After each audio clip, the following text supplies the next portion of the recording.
என் அன்பு மாணவர்களுக்கு வணக்கம். இது உங்கள் சரவணகுமார் சார். இன்னைக்கு கிளாஸில் நம்ம என்ன பார்க்க போகிறோம்னா, ஒரு பார்ட்ஷிப் ப்ராப்ளம் வந்து நம்ம பார்க்க போகிறோம். அது 5th யூனிட்டில் இருக்கக்கூடிய பார்ட்ஷிப் ப்ராப்ளம். அதாவது லீனியர் டிஃபரன்ஷியல் ஈக்குவேஷனுடைய ப்ராப்ளம் தான் நம்ம வந்து பார்த்துட்டு வந்துட்டு இருக்கோம். சரிங்களா? இப்போ இங்கே சால்வ்னு கொடுத்துட்டாங்க. இப்போ இன்டகிரேட்டிங் ஃபேக்டர்னு கொடுத்தாங்கன்னா 2 ஸ்டெப் வரைக்கும் மட்டும் போட்டால் போதும். உங்கள் சால்வ்னு கொடுத்ததுனால நம்ம 3 ஸ்டெப்புமே போடணும். போட்டு நம்மளுக்கு வந்து கடைசியில் வந்து ஜென்ரல் சொல்யூஷன், அதாவது ரெக்வைர்டு சொல்யூஷன், கம்ப்ளீட் சொல்யூஷன் எப்படி வேணால் சொல்லலாம். அது வரைக்கும் நம்ம வந்து கண்டுபிடிக்கணும். 3 ஸ்டெப் கண்டுபிடிக்கணும். இப்போ ஃபஸ்ட்டு ஸ்டெப் எழுதலாம். ஃபஸ்ட் ஸ்டெப் என்னன்னு பாருங்கள். கொடுத்தக்கூடிய கிவனை ஃபஸ்ட் நம்ம அப்படியே எழுதிக்கலாம். கிவன் என்ன கொடுத்துருக்காங்க? dy by dx plus y cot x equal to 2 cos xன்னு கொடுத்துருக்காங்க. சரிங்களா? இதை நம்ம வந்து பாக்ஸ் பண்ணி வச்சுக்கலாம். ஃபஸ்ட் எடுத்தோன்னா நம்மளுக்கு என்னென்னா, இந்த மாதிரி dy by dx தான் வரணும். இந்த மாதிரி dy by dx வந்திருந்ததுன்னா நம்ம கரெக்டாக வந்திருக்குன்னு அர்த்தம்.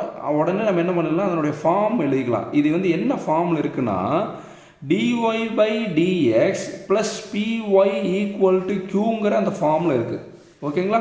எப்படி dy by dx plus py equal to qங்கிற அந்த ஃபார்மில் இருக்குது. இப்போ கம்பேர் பண்ணி பாருங்களேன். இங்கே dy by dx தான் இருக்குது, இங்கே dy by dx தான் இருக்குது. அடுத்து பாருங்கள், இங்கே y இருக்குது, இங்கே y இருக்குது. ஒய்யினுடைய கோஎஃபிஷியன்ட் தான் p. இங்கே ஒய்க்கு முன்னாடி என்ன இருக்குது பாருங்கள், cot x. அதுதான் வந்து p-னுடைய வேல்யூ. பியும் q வந்து நம்மளுக்கு எப்படி இருக்கும்னா ஃபங்க்ஷன்ஸ் ஆஃப் எக்ஸாக இருக்கணும். இங்கே பாருங்கள், p வந்து cot x எக்ஸில் தான் முடியுது. q வந்து 2 cos x எக்ஸில் தான் முடியுது. அப்போ வந்து p and q வந்து பார்த்தீங்கன்னா ஃபங்க்ஷன்ஸ் ஆஃப் எக்ஸில் தான் இருக்குது. First p value q value வந்து பார்த்தீங்கன்னா இந்த ரெண்டு இதை கம்பேர் பண்ணி நம்ம எழுதணும். அதுக்கு வந்து என்ன பண்ணால், இங்கே ஒய்யை ரவுண்ட் பண்ணிங்க, இங்கே ஒய் ரவுண்ட் பண்ணிங்க. ஒய்யை விட்டுட்டு மீதி இருக்கிறது தான் p வேல்யூ. இங்கே p இருக்குது, இங்கே ஒய் மிஸ் பண்ணிட்டீங்கன்னா உங்களுக்கு என்ன இருக்குது, cot x. அப்போ p ஈக்குவல் டு என்ன, cot x. அதுதான் p-னுடைய value. First step p value கண்டுபிடிக்கணும். அடுத்து q வந்து ரைட் ஹேண்ட் சைடில் என்ன இருக்கோ அதான் q வேல்யூ. q வந்து 2 cos x. இப்போ p வேல்யூ q வேல்யூ கண்டுபிடிச்சாச்சு. கண்டுபிடிச்சதுக்கப்புறம் நம்ம கண்டுபிடிக்க வேண்டியது என்ன, செகண்ட் ஸ்டெப்பில் எப்பயுமே இன்டகிரேட்டிங் ஃபேக்டர் கண்டுபிடிப்போம். செகண்ட் ஸ்டெப்பில் என்ன கண்டுபிடிப்போம், இன்டகிரேட்டிங் ஃபேக்டர். அதை ஷார்ட் ஃபார்ம் நம்ம ஐஎஃப்னு எழுதிக்கோம். அப்போ இன்டகிரேட்டிங் ஃபேக்டர் கண்டுபிடிக்கிற ஃபார்முலா என்னமா, e பவர் இன்டகிரல் pdx. இதுதான் இன்டகிரேட்டிங் ஃபேக்டர் கண்டுபிடிக்குண்டான ஃபார்முலா. அப்போ இந்த ஃபார்முலாவில் நமக்கு தேவையான சப்ஸ்டிட் பண்ணுறோம். இங்கே என்ன கொடுத்துருக்காங்க பாருங்கள், பீக்கு பல கொடுத்துருக்காங்க. அப்போ e பவர் இன்டகிரல் பீக்கு பல என்ன இருக்குது பாருங்கள், cot x அப்புறம் dx. அப்போது நம்ம ஆல்ரெடி நிறைய தடவை பார்த்துட்டோம். அந்த cot x வந்து நம்ம இன்டகிரேட் பண்ணால் நமக்கு என்ன வரும்னு ஃபஸ்ட்டு பார்க்கணும். சரிங்களா? அப்போ என்னென்னா, இன்டகிரல் cot x dx அது இன்டகிரேட் பண்ணால் நம்மளுக்கு என்ன வரும்னா, log of sin x. இதுதான் வந்து cot x dx இன்டகிரேட் பண்ணால் நம்மளுக்கு என்ன வரும், log of sin x வரும். அப்போது இந்த இன்டகிரல் cot x dxக்கு பதிலாக நம்ம என்ன கொடுக்கலாம், log of sin x கொடுக்கலாங்களா? அப்போ இங்கே என்ன வரும், e power log of sin xன்னு வருங்களா? இப்போ நம்மளுக்கு ஒரு ரூல் தெரியும். என்னென்னா, ஈயும் லாகும் நம்மளுக்கு என்ன ஆகிடும், கேன்சல் ஆகிடும். ஞாபகம் வச்சுருக்கோம். அப்போ ஈயும் லாகும் கேன்சல் ஆகிடுச்சுன்னா நம்மளுக்கு மீதி இருக்கிறது என்ன, sin x. அப்போ இதுதான் இன்டகிரேட்டிங் ஃபேக்டர். அப்போ இன்டகிரேட்டிங் ஃபேக்டரோட ஆன்சர் என்ன, இன்டகிரேட்டிங் ஃபேக்டர் ஈக்குவல் டு நம்மளுக்கு என்ன, sin xன்னு கிடச்சிருச்சு. இப்போ மூணாவது ஸ்டெப்பில் நம்ம என்ன கண்டுபிடிக்க போகிறோமா, சொல்யூஷன் கண்டுபிடிக்க போகிறோம். என்ன சொல்யூஷன்னா, த சொல்யூஷன் இஸ் கம்ப்ளீட் ப்ராப்ளத்துக்கு உண்டான சொல்யூஷன். த சொல்யூஷன் இஸ், இதுக்கு ஃபார்முலா ஃபஸ்ட் நம்மளுக்கு தெரியும். என்ன formula, y into integrating factor equal to q into integrating factor. இது ஈஸியாக வச்சிருக்காங்க, அப்படி எல்லாம் சொல்லியிருக்காங்க. y into integrating factor interval q into integrating factor அப்படி எழுதிட்டு அடுத்து என்ன மார்க்ஸ் கொடுக்க சொல்லியிருக்கேன், இங்கே இன்டர்வல் கொடுக்க சொல்லியிருக்கேன். இங்கே என்ன, dx.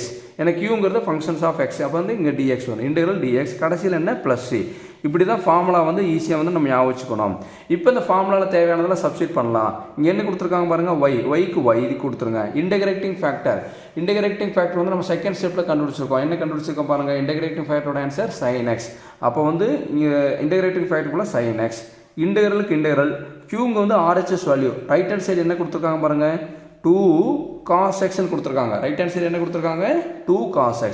அடுத்து இன்டகிரேட்டிங் ஃபேக்டர் நம்மளுக்கு என்னமா கொடுத்துருக்காங்க, இன்டகிரேட்டிங் ஃபேக்டரோட ஆன்சர் என்னமா, sin x.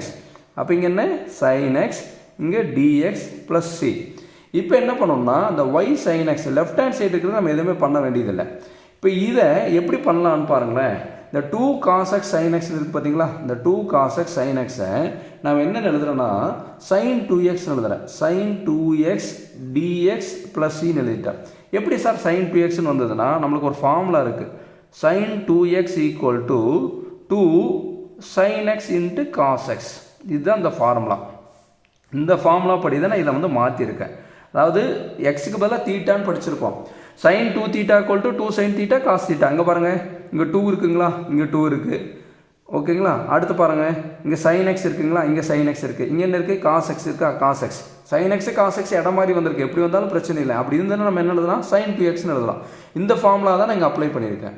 இப்போ அதுக்கடுத்து நம்ம என்ன பண்ணலாம்னா y sin x அப்படியே வச்சுட்டு, அதாவது இன்டெக்ரல் sin 2x dx இது பண்ணால் நம்மளுக்கு என்ன ஆன்சர் வரும்னு பாருங்கள். நம்மளுக்கு sin x வந்து இன்டெகிரேட் பண்ணால் மைனஸ் காஸ் எக்ஸ்ன்னு வரும். எப்படி சாரி sin x இன்டெகிரேட் பண்ணால் நம்மளுக்கு என்ன வரும், மைனஸ் காஸ் எக்ஸ்ன்னு வரும். ஆனால் இங்கே எக்ஸ் இருக்க இடத்துல நம்மளுக்கு என்ன கொடுத்துருக்காங்க பாருங்கள், 2x. அப்போ நம்ம என்ன பண்ணணும்னா மைனஸ் காஸ் 2xன்னு வரணும். நல்லா கவனிச்சுக்குமா, sin x இன்டெகிரேட் பண்ணால் நம்மளுக்கு என்ன வரும்னா மைனஸ் காஸ் எக்ஸ்ன்னு வரும். ஆனால் நம்மளுக்கு கொடுத்துருக்கிறது என்ன, sin 2x. sin 2x integrate பண்ணால் மைனஸ் காஸ் 2x எழுதிட்டு அப்படியே விட்டுறக்கூடாது. அடுத்து டிவைடட் பை எக்ஸினுடைய கோஎஃபிஷியன்ட் பார்க்கணும். எக்ஸுக்கு முன்னாடி என்ன கொடுத்துருக்காங்க, 2. அந்த 2 வந்து கீழே கொடுக்கணும் டினாமினேட்டரில். நான் சொல்கிற மீனிங் புரியுதுங்களா? அதாவது சார் அப்போ அங்கே மட்டும் சார் sin xக்கு பண்ண மாட்டேங்கிறோன்னு கேட்குறாங்கன்னா இங்கே பாருங்களேன், இன்டெகிரல் sin x dxன்னு சொன்னீங்கன்னா மைனஸ் காஸ் எக்ஸ்ன்னு சொன்னீங்க, ஓகே. ஆனால் வந்து இங்கே டினாமினேட்டரில் எதுவுமே பண்ணலன்னு கேட்கக்கூடாது. இங்கே பாருங்கள், எக்ஸினுடைய கோஎஃபிஷியன்ட்னா 1.